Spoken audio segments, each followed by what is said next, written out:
Romper una pequeña rama, se clavó la rama en el pie y debe tener el pie así. Entonces para mí es de agradecer que a pesar de eso, pues estando en su casa, si nos puede servir esto, pues es lo mejor que podemos ofrecer. A fin de cuentas nos va a hablar de 3 grupos, que son los primeros, como ha explicado él, como llegan, les utilizan como mano de obra barata en las compañías de trabajadores, son detenidos por los alemanes porque frente a la visión tan positiva que hablan de los franceses, yo tengo una visión un poco peor, es decir, que había muchos franceses que coincidían en mucho con las teorías de Hitler y compañía, y por eso lo que ellos llaman la guerra de Roma es que se creían que tenían el mejor ejército del mundo y en 4 días los nazis entran hasta casa, ¿no? La mitad de Francia es invadida por los alemanes y la otra mitad ponen un autobaba para que haga lo que ellos dicen, con lo cual viene a ser ocupación total, ¿no? Luego nos tiene que hablar del segundo grupo, que ya es esa gente que está implicada en redes de evasión, resistencia, oposición, sabotaje, tal cual, y un tercer grupo que no suelen hablar, que es de aquellos que han sido emigrantes económicos, es decir, que han ido previo a la guerra a trabajar a Francia, que también los hay, y también pasan por campos de concentración. Pero bueno, supongo que en cuanto haya un poco de suerte, el que lo cuenta de una forma más científica y más interesante, será bueno tenerlo en cuenta. No obstante, hay que quedarse con las coplas. Cuando él habla del campo de Bernet de Arias, lo primero ha dicho Rock Spanier, y hay que decir que la traducción de Rock Spanier no es literalmente rojos españoles. Habría que poner un adjetivo previo para indicar putos rojos españoles, que es más cerca de la verdad que rojos españoles, como quien dice verdes americanos. No, tiene una connotación negativa de violamonjas, quema iglesias, etcétera, etcétera, que también hay que tenerlo en cuenta. De hecho, en la prensa, además de rojos españoles, en Francia les llamaban indeseables. Vale, estás otra vez en pantalla, Benito. Dale voz, ahora hay que darle voz. A ver, ¿quién? Entonces, ¿qué va a ocurrir? Bueno, podríamos hablar algo de las condiciones. Normalmente fueron de peor a mejor, tanto el trato con la población local como por parte del ejército francés, que hay que decir que el personal militar francés no estuvo siempre demasiado, no se sintió demasiado cercano a estos revolucionarios o rojos españoles, todo eso entre comillas, y entonces, bueno, pues hay muchas historias, muchos relatos, muchas anécdotas de cierta hostilidad.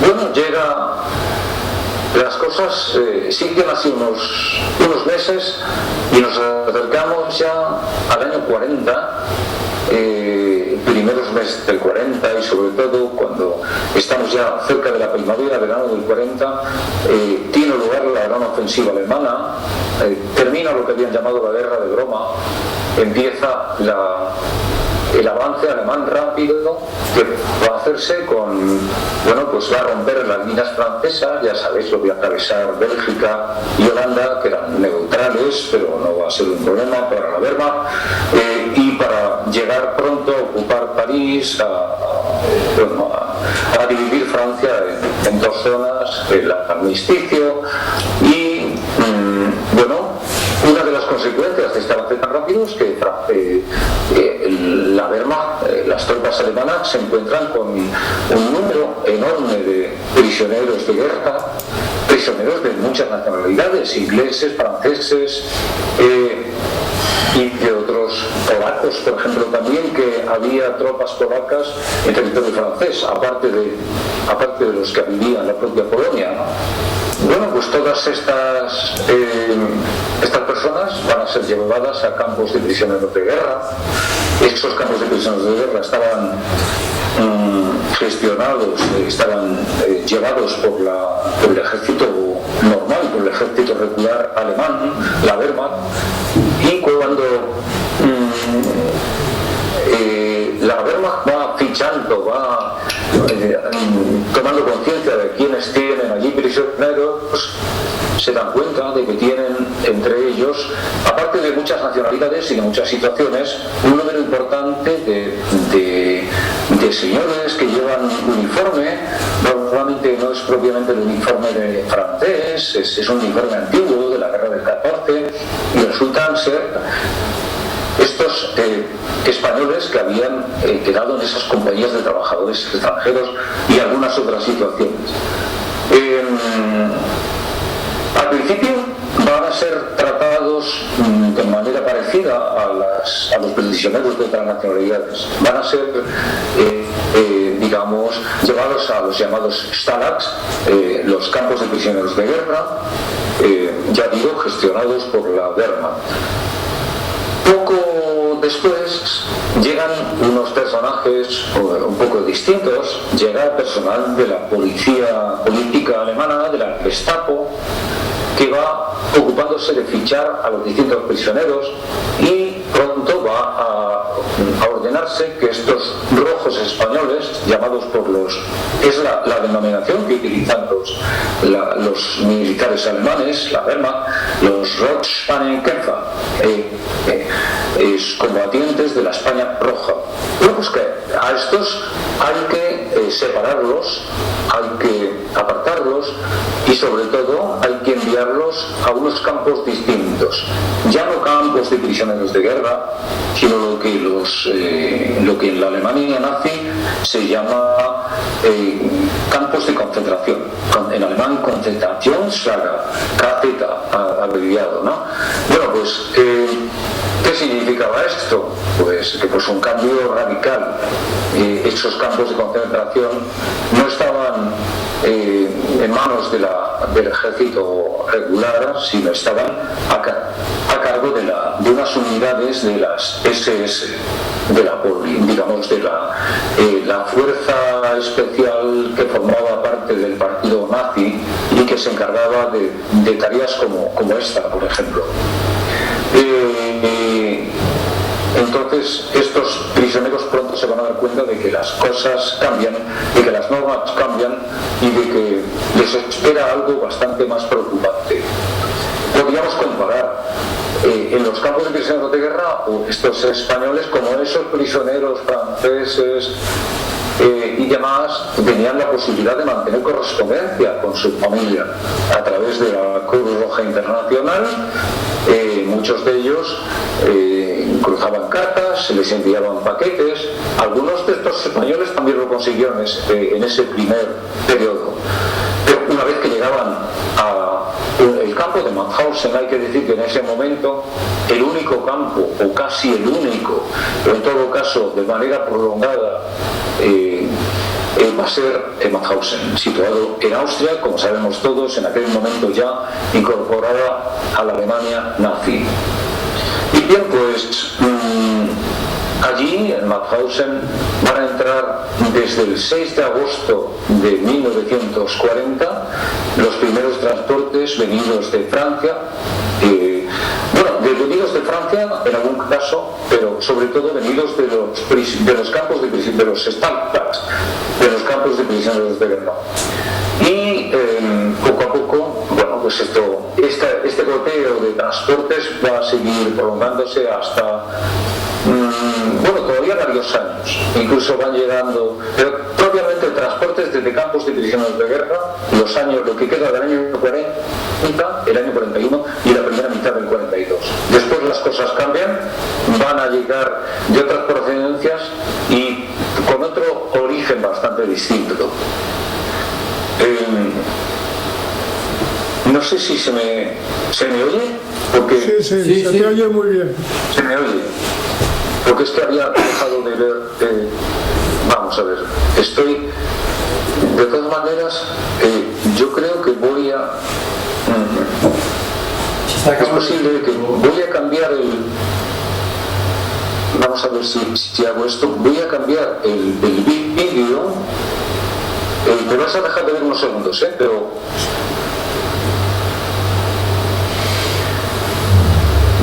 En teoría, ¿Se me sigue? ¿Ahora se me ve a través de, No, pero te oímos. del otro lado? Te oímos. ¿Se me ve? Oír te oímos, pero ver no te vemos. Vemos el anuncio. ¿Ver no me veis? Benito Bermejo. Voy a poner ahora el... Vamos a ver. Es que está justo en todo.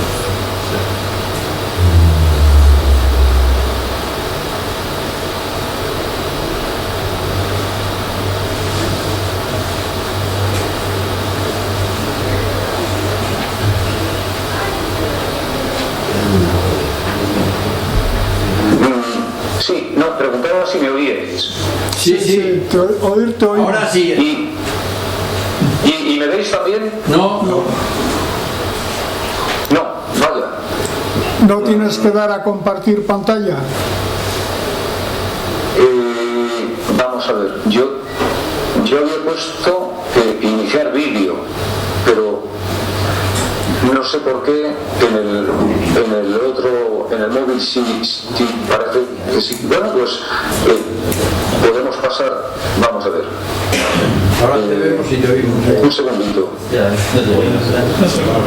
Un segundito porque paso a ponerlo aquí, porque es que tengo...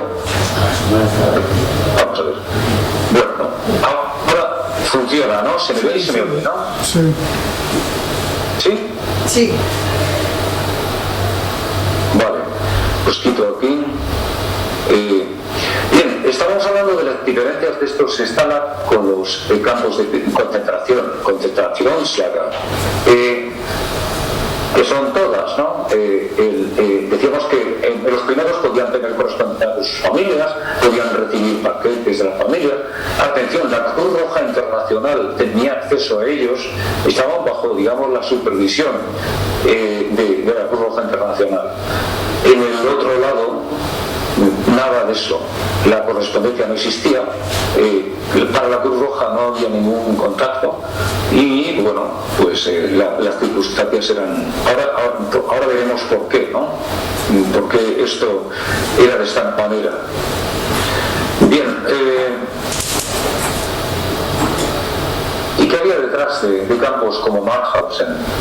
Bueno, pues campos como Mauthausen estaban destinados, digamos, habían sido creados el modelo, el primero, el campo de Dachau, al poquito de haber llegado los nazis al poder, a pocos kilómetros de Múnich, y bueno, pues allí normalmente no había posibilidad de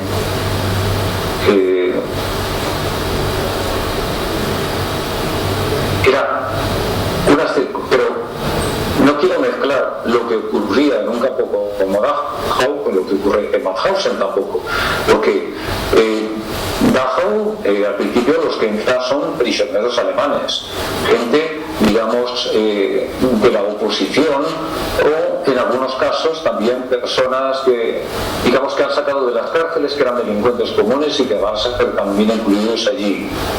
El campo de Mauthausen va a tener unas características un poco más marcadas y de hecho en algún momento la administración que se ocupa de estos campos de concentración establece varias categorías y Mauthausen lo coloca, estamos hablando antes del año 39, incluso Mauthausen lo colocan dentro de lo que llaman categoría 3.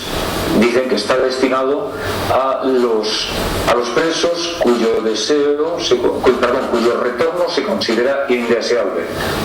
Mauthausen, vamos a ir rápido porque en este sentido, ¿cómo podemos resumir lo que pasó allí, ¿no? En campos como Mauthausen? Bueno, pues se dice pronto y de manera bastante rotunda que normalmente tras unos meses, normalmente la media era 4 o 5 meses, los presos que llegaban, los presos españoles y de algunas otras nacionalidades que llegaron allí en momentos en los años 40, 41, 42, normalmente sucumbían al cabo de poco tiempo por las condiciones que estaban previstas en el campo, no por un accidente, no por nada, digamos, imprevisto, sino porque aquello estaba organizado para ello,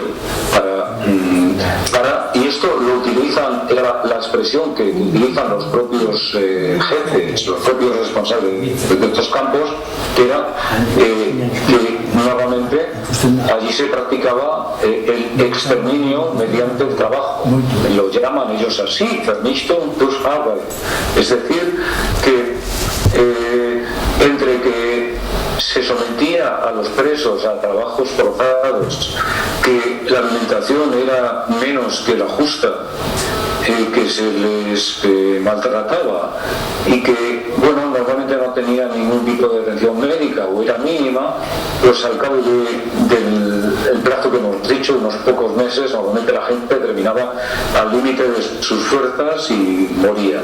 Y así esto se traduce, por ejemplo, depende de los colectivos, depende de las nacionalidades, pero, por ejemplo, para el caso de los españoles que llegan allí en los años 40, 41, 42, mueren 2/3 partes de ellos, es decir, que 7.000 y algo mueren, algo menos de 5.000, y sobre todo mueren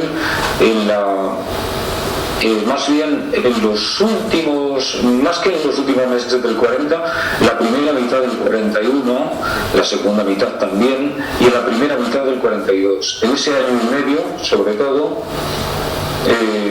como resultado de lo que hemos dicho, de lo que ellos llamaban exterminio mediante el trabajo. Es decir, que la cosa estaba prevista para esto. Otros colectivos va a irles un poco mejor y otros les va a ir todavía peor. Podemos comparar, por ejemplo, con lo que ocurre con los prisioneros de guerra soviéticos que llegan un año más tarde que los españoles. Estamos hablando del otoño de finales del otoño del año 41, la ofensiva contra la Unión Soviética ha empezado en el verano.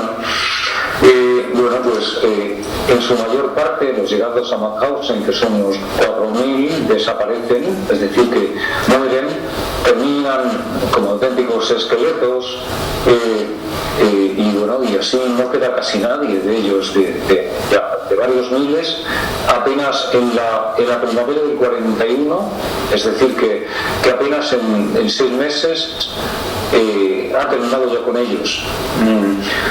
Otros colectivos todavía ha sido peor. Por ejemplo, los primeros judíos que proceden de Holanda. Esto es mucho antes de que de que hubieran puesto los nazis en marcha lo que llamaron ellos la solución final del problema judío, es decir, lo que llamamos hoy en día el Holocausto o la Shoah, ¿no? Bueno, pues esos primeros judíos llegan de Holanda en los primeros meses del año 41, y ahí es cuestión de semana en que sean eliminados, en este caso eliminados ya no por hambre solo, que también seguramente, sino también de forma cruenta, es decir, que son maltratados y normalmente asesinados a tiros, normalmente en sitios como la cantera de Mauthausen, después de haberse, digamos, ensañado con ellos, digamos, sometiéndolos a las situaciones más difíciles posibles.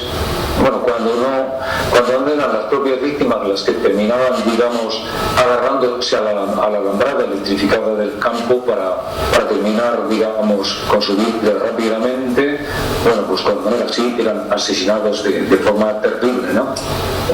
Como vemos entonces, hay dentro de esas posibles escalones, seguramente estos españoles no ocuparon ni el peor ni el mejor. ¿Cuál sería el mejor? Bueno, pues hay prisioneros, normalmente de nacionalidad alemana, prisioneros políticos, los que llevaban normalmente el triángulo rojo, que eran considerados, bueno, pues alemanes antinazis, que habían sido, bueno, pues habían pertenecido sobre todo al Partido Comunista Alemán, pero también de algunas otras provincias. Bueno, pues estas personas van a terminar en estos campos, y en este caso el hecho de ser de nacionalidad alemana, aunque sean opositores al régimen nazi, sí les va a valer cierta situación menos desfavorable. Entonces muchos de ellos van a ocupar incluso posiciones en la administración, no en la administración de los SS, sino en la administración interna, la que se reservaba a los presos. Determinadas tareas no utilizaban personal de las SS, sino que se descargaban en presos normalmente considerados, bueno, pues de categorías como estos prisioneros políticos, pero sobre todo en la primera etapa van a ser los que ocupen estas posiciones prisioneros procedentes de las cárceles, prisioneros de derecho común, y que normalmente llevaban el distintivo del triángulo negro o el triángulo marrón, y eran a veces su denominación abreviada con la BV, es decir, es decir, delincuentes profesionales. Bueno, pues estas personas van a ocupar, aunque eran presos, van a ocupar posiciones relativamente favorables dentro del campo. No pasan hambre y van a vivir en unas condiciones relativamente mejores. Ya podremos contar alguna cosa más de esto, porque cuando lleguen colectivos como los españoles, bueno, pues van a encontrar un poco de ayuda por parte de los prisioneros del Triángulo Rojo, de los prisioneros políticos, y por supuesto no van a encontrar ninguna solidaridad ni posición favorable por parte de los delincuentes comunes, que normalmente tratan de hacer valer su posición, de ganar méritos frente a los SS, pues siendo particularmente terribles en el maltrato a los prisioneros normales, ¿no? Bueno, esto nos da un poco también nos da una idea del panorama, pero no hemos dicho todo. ¿Por qué morían los presos al cabo de un tiempo? Creo que he hecho alguna referencia, normalmente por el triángulo que formaban las circunstancias de campos como Mauthausen. Y este triángulo tenía estos vértices. Por una parte, los presos tenían una alimentación menos que suficiente. Por otra parte, eran sometidos a trabajos forzados, y por último, si caían enfermos, podían esperar poca o ninguna atención médica, y esto normalmente llevaba a que la vida de estas personas, pues lo que hemos dicho, no iba más allá de esos pocos meses de vida. Uno dirá entonces, ¿por qué llegaron vivos algunos hasta el final? Por ejemplo, de estos españoles. Pues sí, porque esas circunstancias de lo que llamaban exterminio por el trabajo siguen vigentes hacia, digamos, hasta la mitad del año 42. ¿Qué cambia para entonces? Bueno, pues que la ofensiva alemana contra la Unión Soviética ya se mostraba menos exitosa. Alemania ya empezaba a sentir dificultades en muchos sentidos. Aparte de lo que habíamos dicho ya, habían ya visto la necesidad de aprovechar la mano de obra de los presos. Cada vez esto va a ser más acuciante. Necesitan producción bélica, necesitan armas para hacer frente a la Unión Soviética, y entonces los presos van a convertirse en algo muy valioso. Y hay unas órdenes en el sentido de que eso de exterminio por el trabajo ya no va a ser vigente. A partir de ese momento se trata de aprovechar la vida de los presos precisamente para la producción bélica. Ya conocemos todos, seguramente hemos oído hablar de esas fábricas subterráneas donde se producían, por ejemplo, esos misiles, no los llamaban entonces misiles, sino bombas volantes, ¿no? Las V1, las V2, y que, bueno, pronto campos como Mauthausen, pero otros también, Dora, más al norte ya en Alemania, van a dedicar factorías subterráneas a la producción de ese armamento. también factorías subterráneas, porque a esas alturas la Alemania nazi tiene ya el problema de que los aliados están consiguiendo bombardear en el interior del territorio del Tercer Reich, con lo cual van a derivar la producción de estas fábricas a sitios como Mauthausen o como Dora, donde tienen la posibilidad de construir fábricas subterráneas. Mauthausen propiamente no, pero sí al lado, en Blusen, a unos 5 kilómetros de Mauthausen, o por ejemplo en algunos subcampos de Mauthausen, como fue también Ebense o también Melk. Bien, en estos lugares, digamos, pues se va a hacer uso, y en estos y en otros, de esa mano de obra que para la Alemania nazi va a ser ahora particularmente valiosa. Es decir, que ya no se trata de matar a los presos del trabajo, sino de, en la medida de lo posible, los mantienen en vida en la medida en que les resultan útiles para la producción. Eso explica que de los poco más de 2.000 españoles que quedaban en Mauthausen, ya hemos dicho que han muerto casi 5.000, bueno, pues los que quedan tenían bastantes cartas y de hecho las tuvieron, y de hecho normalmente llegaron vivos hasta ya el año 45, llegaron vivos hasta la liberación del campo. El campo sigue siendo muy duro, siguen unas circunstancias terribles, pero normalmente los presos que estaban en condiciones de prestar un trabajo útil, pues fueron conservados en vida, y eso es lo que la explicación principal de esto. Entonces se da la paradoja de que campos como Mauthausen o como Dachau o como Dora o como Sachsenhausen o como otros muchos van a tener este otro sistema, digamos, que digamos permite, pone más el acento en el aprovechamiento del trabajo esclavo. Y, sin embargo, la Alemania nazi ha puesto en marcha, ya sobre todo desde el año 42, otros campos que no hay que confundir con campos como Mauthausen, los que conocemos como campos de exterminio. Todos hemos oído hablar de Auschwitz, de su subcampo Birkenau, digamos a pocos kilómetros de Auschwitz. ¿Y a qué se dedicaban estos otros campos?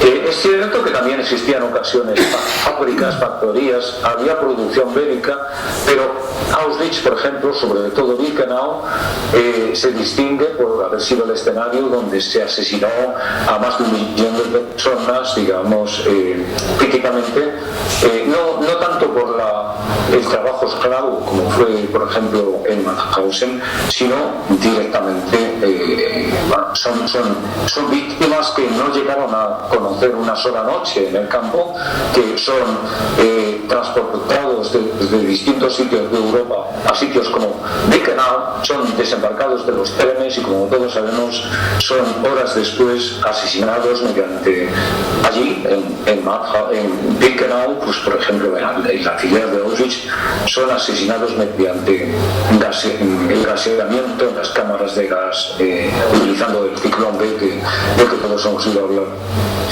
Bien, tampoco sería exacto decir que son dos realidades completamente estancas. Hay puntos de contacto, es decir, y ya hemos dicho que también en Auschwitz había fábricas y en algunas dependencias de Auschwitz, y también se utilizó a veces el trabajo esclavo.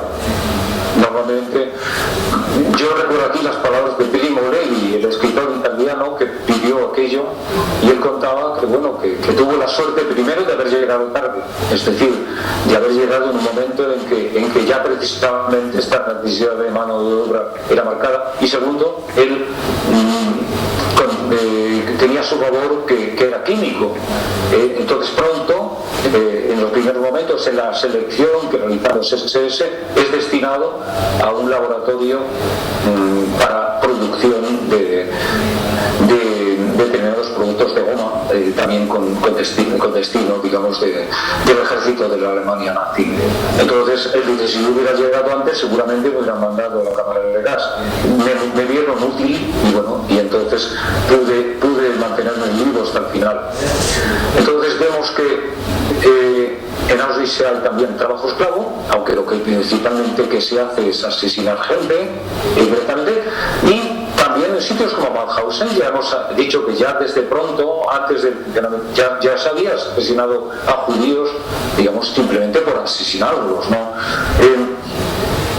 Pero hay otro punto de contacto particularmente siniestro, y esto afecta a una parte de las víctimas españolas y también de las víctimas que hay en Mauthausen en los años 40, 41, 42. Y me refiero a que una parte de los presos no muere, es una parte minoritaria, pero es importante. No van a morir como resultado de ese triángulo, digamos, espantoso que decíamos: hambre, trabajos forzados, falta de asistencia sanitaria, sino que son directamente asesinados. Y además son asesinados por el mismo sistema que utilizaron después en sitios como Auschwitz y en otros campos, es decir, mediante gaseamiento. Y normalmente, no tanto en Mauthausen como a unos 40 kilómetros de allí, en unas instalaciones que funcionaron en distintos momentos, en el castillo de Hartheim, que había sido allí, y no era tampoco un campo, eso no era un campo, de hecho no dependía directamente de Mauthausen, no se consideraba una parte de la administración de los campos, pero en Hartheim hay digamos ya una organización que se dedica a gasear a personas llevadas en este momento, en el 41-42, concretamente segunda mitad del 41 y primera mitad del 42, se les llevan allí presos para ser directamente gaseados.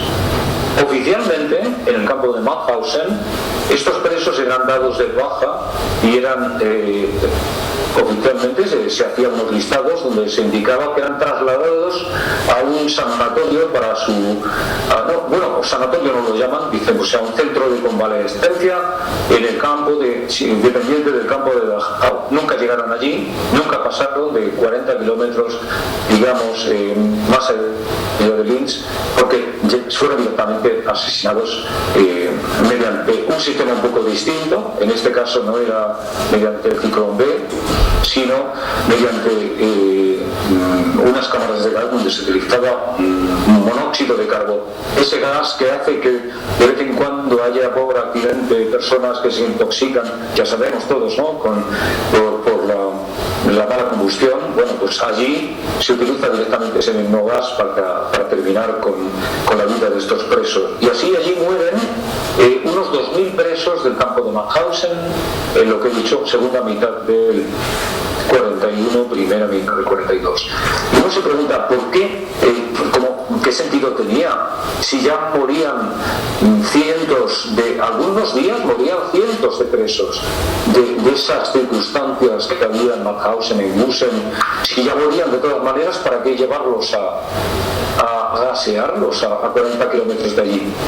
La explicación la tenemos si tenemos en cuenta las fechas. Todo esto que he contado ocurre en segunda mitad del 41 y primera mitad del 42. Es decir, todavía no están funcionando esas cámaras de gas en Auschwitz y demás. Es decir,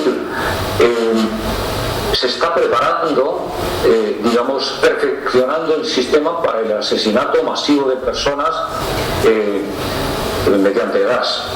Y además el personal que está a cargo de esas instalaciones en Hartheim y en otros lugares, porque no es el único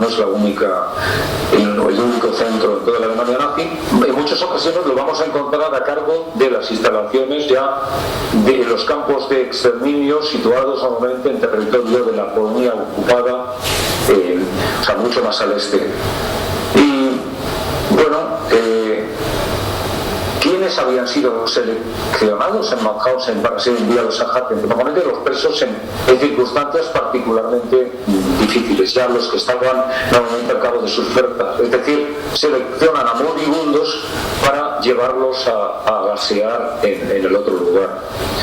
Atención, estas instalaciones no se habían estrenado con los presos de Mauthausen o de Dachau o de otros lugares. Funcionaban ya desde el año 39, desde el mismo momento en que Alemania había entrado en guerra, desde el mismo momento que se había dado la orden de atacar a Polonia. Y esto, digamos, tuvo lugar porque se puso en marcha una operación secreta, tiene hasta un nombre en clave, Acción T4, Acción T4, es lo que utilizan los nazis en su propia documentación, porque no se quería que lo conociera la población alemana, los civiles alemanes normales. ¿Y a quién se asesinaba en aquellos lugares? Pues se asesinaba a personas sacadas normalmente de instituciones sanitarias, de lugares donde vivían personas que tenían enfermedades mentales o otras enfermedades, por ejemplo, como la epilepsia, y que, bueno, consideraban los nazis, ellos en su propio lenguaje, vidas indignas de ser vividas. Es decir, consideraban que por una parte, oye, pues podía ser hasta un peligro para el patrimonio genético de Alemania, podían tal vez transmitir a descendientes sus enfermedades, o bueno, en todo caso eran consideradas cargas inútiles. Entonces, ya digo, vidas indignas de ser vividas. Hay que decir que estos centros estaban normalmente, había personal de distinto tipo, pero normalmente había personal médico que por ejemplo, se había encargado de seleccionar a los presos en los campos de concentración en la fase en que esto funcionaba con estos presos. Pero en esta primera fase, donde se asesinaba, cuando se llamaba Acción T4, bueno, pues eran digamos, estas personas, digamos, que hoy llamaríamos discapacitados o personas con enfermedades congénitas, los que eran asesinados. Era una operación extremadamente secreta, ya digo, hasta el nombre T4 se le ponía así estaba así, la oficina estaba en Berlín, cerca del zoológico de Berlín, en la Tiergartenstraße, en la calle del zoológico número 4. El secreto entonces funcionó para esto hasta cierto punto. Hay un momento en que algunas familias de estas personas que habían sido asesinadas allí van a tener sus sospechas, van a llegar noticias fuera, y hay un momento entonces, digamos ya, que llega a conocerse dentro de la opinión pública alemana, se va comiendo la voz, y hay un cierto escándalo, sobre todo cuando hay un obispo, Galen, el obispo de Münster, que incluso públicamente en la catedral de Münster condena lo que está ocurriendo en estos centros donde se asesina a personas con estas condiciones. Esto hace que, atención, incluso un Estado como la Alemania nazi, ante este escándalo, digamos, pare la operación y simplemente venga el silencio, ¿no? Y es en ese momento cuando ya se aprovecha la organización montada precisamente para lo que hemos dicho antes, para utilizarla con presos de los campos de concentración. ¿Van a seguir asesinando personas con enfermedades de las que habíamos dicho? Pues sí, pero normalmente ya en centros, de una forma mucho más dispersa y de forma todavía mucho más secreta. Y bueno, esto nos explica, digamos, la conexión entre ambas realidades, ¿no? Entre ese primer asesinato de estos enfermos y asesinatos de campos de prisioneros, de campos de concentración, que a su vez va a ser el ensayo para asesinar a gente, digamos ya, no por millares, sino por millones, como sabemos, en los centros, en los campos de exterminio de la Alemania nazi. Y con eso hemos hablado de esa conexión, y ya digo, que hace que no sea una cosa completamente que no haya puntos de contacto entre ambas realidades. ¿Qué podríamos decir más? Porque yo me gustaría ahora darme cuenta de lo que llevo hablando, y sobre todo de la hora que tenemos y del tiempo que nos queda. Vamos a ver, son las 20:11 y vuelvo a la... perdonad un momentito, que espero, sí, vuelvo aquí. Son las 20:11 y yo me gustaría que me dijerais alguien de cuánto tiempo disponemos, sobre todo teniendo en cuenta, bueno, que probablemente queráis que podamos mantener un cierto diálogo, ¿no? Sí, yo creo No que sé si... unos 20 minutos te quedarían si precisas de ellos y luego abrimos una Sí. ronda de aportaciones o preguntas, algunas cuestiones que has dejado en el tintero que a algunos nos gustaría. Seguro que sí. Perdonad, sí, porque al no haber seguido la presentación digamos, en la pantalla, es posible que me haya saltado, me doy cuenta incluso de que he repetido una cosa, ¿no? Pero, bien, pues voy a intentar, ¿qué podemos decir de esto? Hemos hablado entonces de esta deportación, de cómo se llegó allí.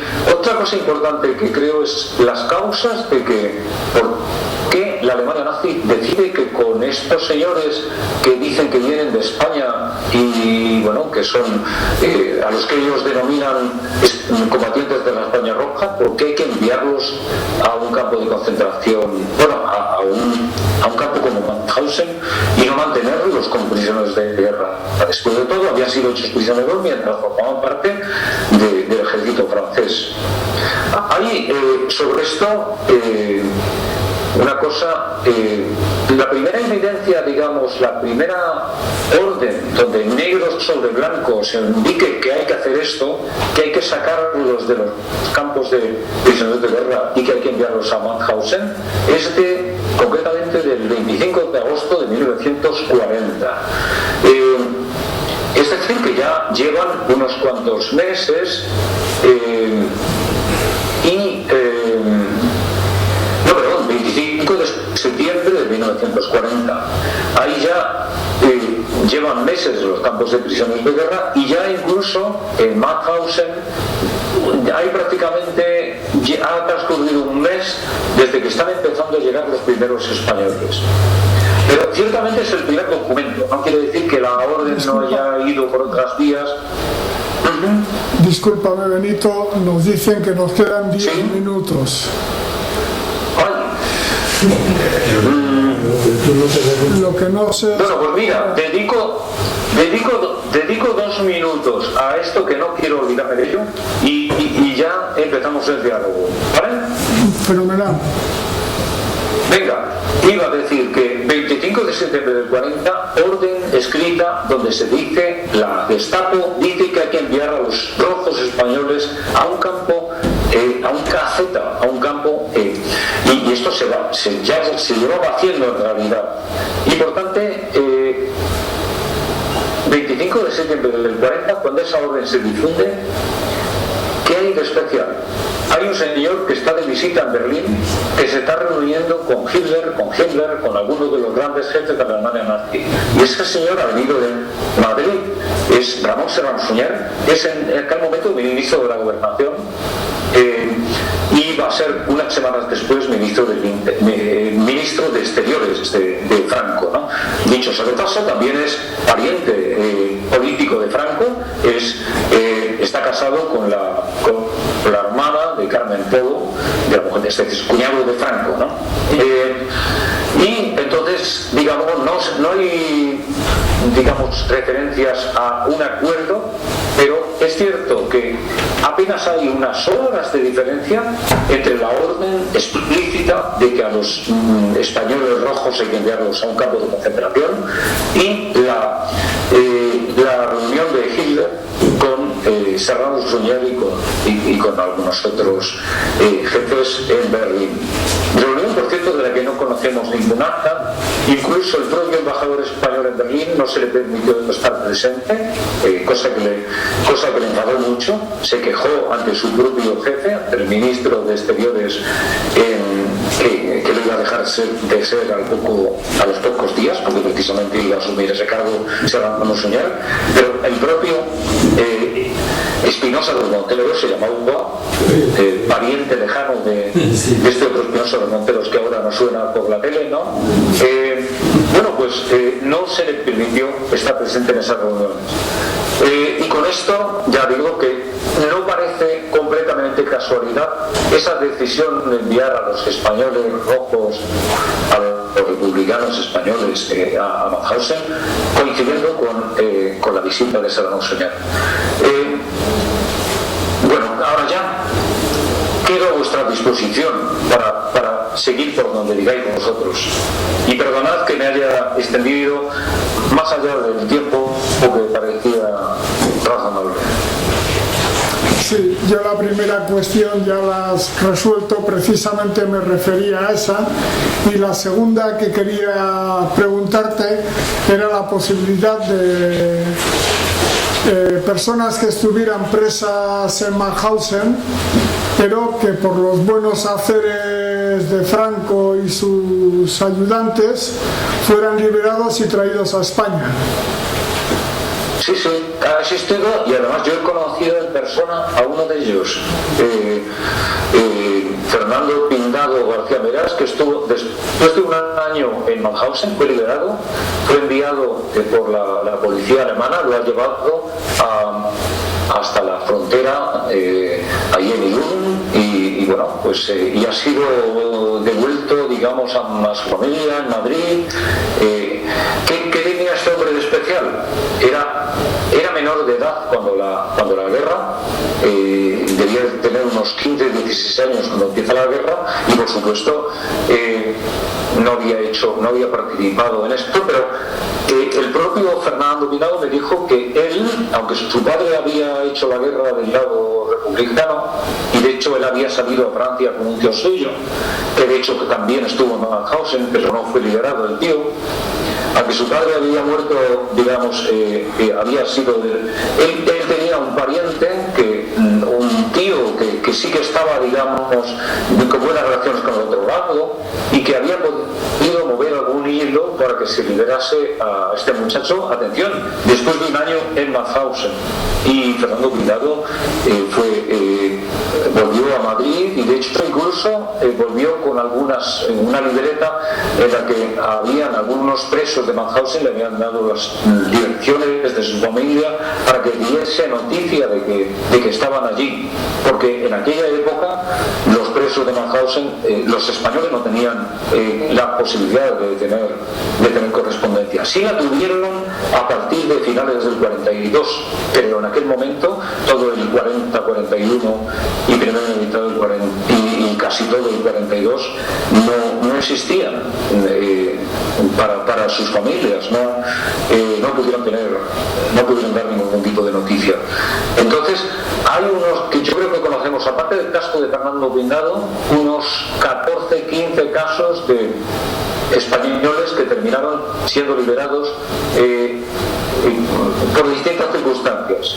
Por ejemplo, sabemos que alguno consiguió hacer valer su condición de militar francés, de que no, en realidad, había formado parte del ejército regular francés y de que no había estado en el ejército de la República Española. Este fue el fundamento, creo, para los otros casos. Y bueno, pues entonces sí que hubo algunos casos de liberaciones que están documentadas y por distintos momentos. Son poquitos, espaciados, digamos, y escalonados a lo largo de los meses, sobre todo yo creo que en los años 40 y 41. Aprovechar que andamos con prisa. Sí. Alto, por favor. Sí. Alto. A ver, ¿me oyes? Benito, ¿me oyes? Sí, mejor. Benito, ¿me oyes? Te he oído. Ponte. Sí. No te he oído muy bien. Habla desde ahí. Te voy a hacer una pregunta. ¿Me oyes ahora? ¿Aquí? Sí, ahora bien. Mira, quería saber, Hola. ¿qué te parece el hecho de considerar el término campos de concentración para hablar de lo que pasó en Francia? Se puede utilizar, por ejemplo, Gurs, que es lo que tenemos más cercano, se puede utilizar el término campo de concentración como algo semejante a, por ejemplo, a lo que se utiliza el término para Alemania, campo de concentración, y después también para España, para el Estado español. Podemos utilizar el término campo de concentración para estos estadios que eran ocupados por la gente, por ejemplo, que venía de fuera. ¿Campo de concentración sería un término adecuado? ¿O el campo de concentración es para Mauthausen? O... es la pregunta que tengo.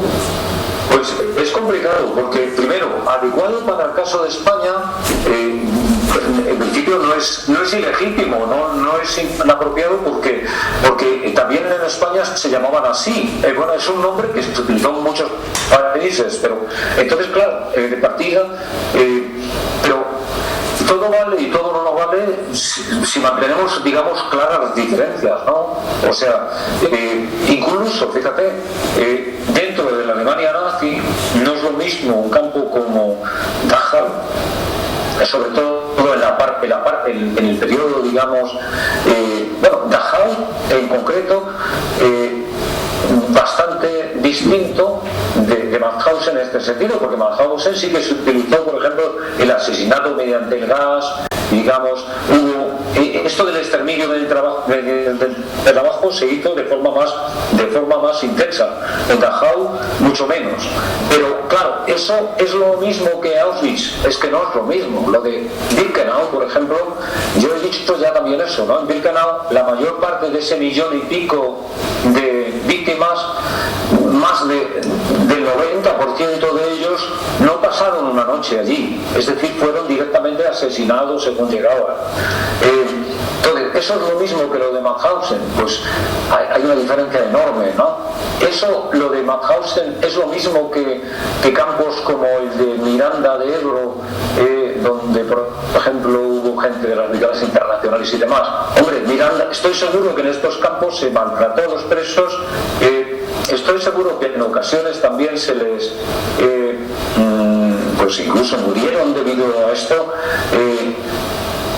pero también sabemos que la represión en el caso de la España de Franco tuvo lugar normalmente en otro escenario y normalmente en otro periodo, ¿no? O sea, la represión, digamos... Tristemente vamos a tener que terminar aquí porque ya es que me da un poco de vergüenza. Sí, ya diré que se ha acordado. Yo creo